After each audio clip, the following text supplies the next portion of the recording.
조금까지 여러분들은 아리마 모형을 분석을 하면서 AR 부분, 오토 리그레시브한 파트의 차수와 MA 부분, 무빙 에버리지의 차수를 결정하는 데 대해서 다소 의문을 가졌을 수 있습니다. 사실 아리마 모형이라든지 다른 시계열 분석을 하기 위해서는 아주 복잡한 수식을 필요로 합니다. 그런데 저희 경험상 이 수식을 통해서 이런 의미를 찾아내는 데는 약간의 어려움이 있습니다. 그래서 아리마 모형의 AR 부분과 MA 부분의 차수에 대한 어떻게 MA 부분과 AR 부분의 차수를 결정할 것인가에 대해서 몬테칼로 실험을 통해서 그 이해를 하는 방법을 살펴봅니다. 우선 미리 말씀을 드리면 일정한 차수를 가진 아리마 시계열 자료를 인위적으로 만든 다음에 이 인위적으로 만든 자료에서부터 AC 함수와 PAC 함수를 계산을 해봅니다. 그래서 먼저 사전적으로 결정된 차수와 일치하는지 여부를 AC 함수, PAC 함수를 통해서 사후적으로 확인을 해보자 하는 겁니다. 그런데 아리마 시계열은 SimArma라는 이런 스테이트 명령어, 사용자가 작성한 명령어를 사용을 합니다. SimArma라는 이 명령어를 이용을 해서 AR 부분, MA 부분의 특정 차수를 가진 시계열 자료를 만들고 그 만들어진 자료로부터 AC 함수와 PAC 함수를 구해서 데이터를 만들 때 사용했던 차수를 결정하는 데 도움이 되는지에 대한 이해를 해보자라는 겁니다. 그래서 특히 MA와 AR 동시에 포함이 되어 있다라면은 아까 우리 잠시 보았듯이 AC 함수가 PC 함수에 감소하는 형태라든지 의미가 있는 부분이 다소 혼동스러워질 수도 있습니다. 그렇지만은 MA만을 포함하고 있다면은 AC 함수에서는 Q 차수만큼만 의미가 있고 PAC 함수에서는 아무런 의미가 없습니다. 그 다음 ARP만이 포함되어 있다면 PAC 함수에서만 P 차수만큼 의미가 있는 이러한 함수를 구할 수가 있습니다. 자, 그래서 여러분들은 아리마 모형에 있어서 차수, P와 Q의 차수를 바꾸어 가면서 또 계수값을 조정을 해가면서 지금 살펴볼 이런 사례 분석을 여러 차례 시도해 보면서 아리마 모형의 AR 부분의 차수와 MA 부분의 차수, AC 함수와 PAC 함수의 특성, 그 다음에 코에피션트의 크기에 따라서 AC 함수와 PAC 함수의 감소하는 형태가 어떻게 틀리는지에 대한 이해를 해 주시기를 바랍니다. 이런 이해를 바탕으로 여러분들이 수식을 통한 이 아리마 모형의 그 내용을 읽는다면 훨씬 더 쉽게 아리마 모형을 이해할 수 있을 것입니다. 자, 우선 아리마 모형 MA 부분이 1차수가 포함이 되어 있고 그 코에피션트는 0.7입니다. 자, 그 다음에 이 아리마 Y라는 시계열에 붙는 오차항이 표준 편차가 1인 이러한 시계열을 만드는 겁니다. 관측 지수는 1000개를 만듭니다. 그래서 Y라는 변수를 만든 다음에 이 Y 변수의 AC 함수와 PAC 함수를 그려봅니다. 그래서 그려진 AC 함수와 PAC 함수를 한꺼번에 같이 그래프로 그려봅니다.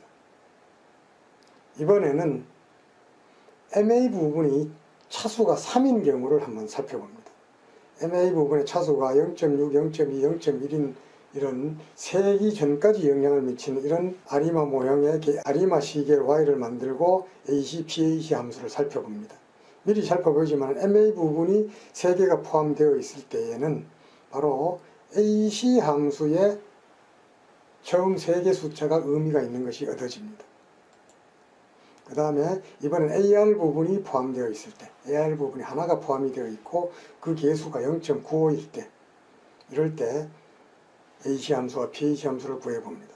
이번에는 AR 개수가 하나가 포함이 되어 있지만 그 값이 0.95가 아니라 0.6일 때 함수가 어떻게 빨리 떨어지느냐 하는 것을 계산해보기 위한 사례입니다.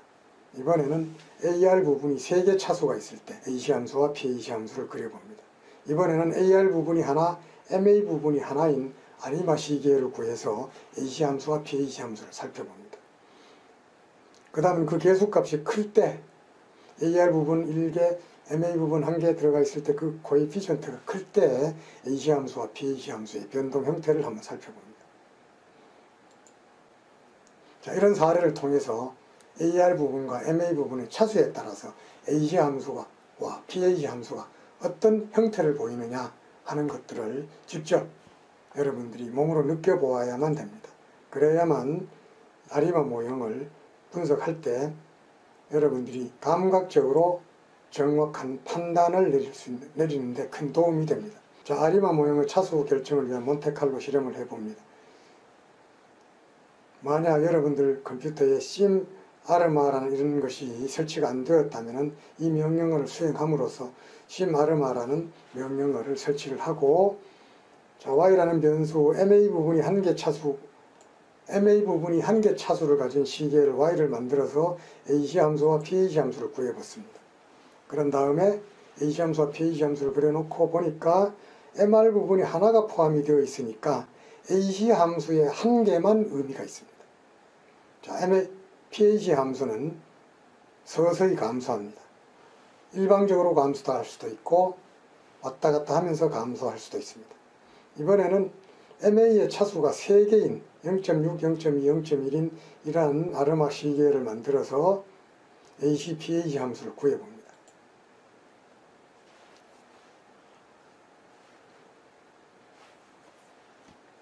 당연한 결과로서 ac 함수의 1, 2, 3이 의미가 이렇게 나타납니다. 그 다음에 ph 함수는 첫 번째만 의미가 있는 것으로 이렇게 나타납니다. 자, ma가 1이다, ma가 3이다 라는 이러한 시계 자료를 만드니까 ac 함수의 처음 3개 값만이 의미가 있는 것으로 나왔다 이겁니다. 이번에는 AR1이 하나가 포함되어 있고 그 개수가 0.95일 때 이런 데이터를 만들어서 ac 함수와 ph 함수를 구해봅니다.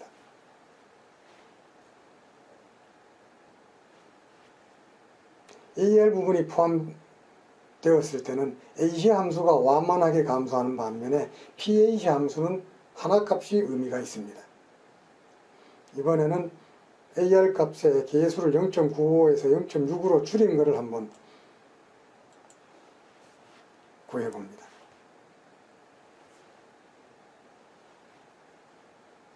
그 개수 값이 작아지니까 AC 함수가 급격히 하락하는 것을 확인을 할 수가 있습니다. AR 부분이 하나가 포함이 되어 있기 때문에 pH 함수는 하나만 의미가 있습니다. 이번에는 마이너스 값, AR 차수가 1인데 그 개수 값이 마이너스 1대의 값을 한번 구해봅니다.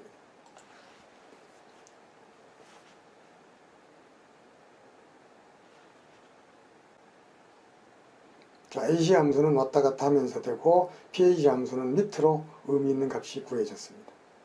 이번에는 AR의 차수를 3개를 만들어 봅니다. AR의 차수가 0.7, 0.4, 0.3입니다.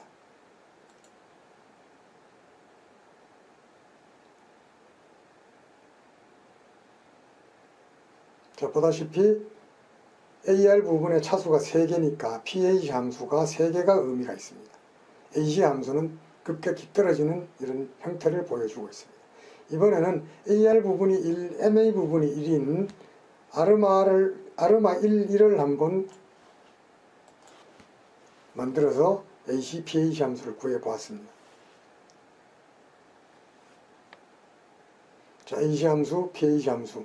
AC는 3개까지, pH 함수는 역시 3개까지. 아르마 1이었는데 AC 함수와 pH 함수는 의미 있는 값의 차수가 3개 정도로 결정이 됩니다. 쉽게 결정하기가 어렵다라는 것을 알 수가 있을 겁니다. 그 다음 이 개수값이 0.5가 아니라 더 큰 값일 때를 한번 살펴봅니다.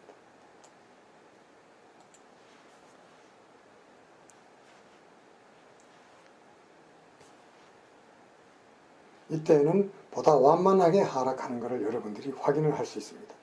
자, 이제 여러분들은 여기에서 AR 부분의 차수, MA 부분의 차수, 그 다음에 각 차수의 코에피션트의 크기, AR 부분과 MA 부분이 동시에 포함이 되어 있을 때의 AC 함수와 pH 함수의 특징, 이런 것들을 여러분들은 계속 바꾸어 가면서 실습을 해보기 바랍니다.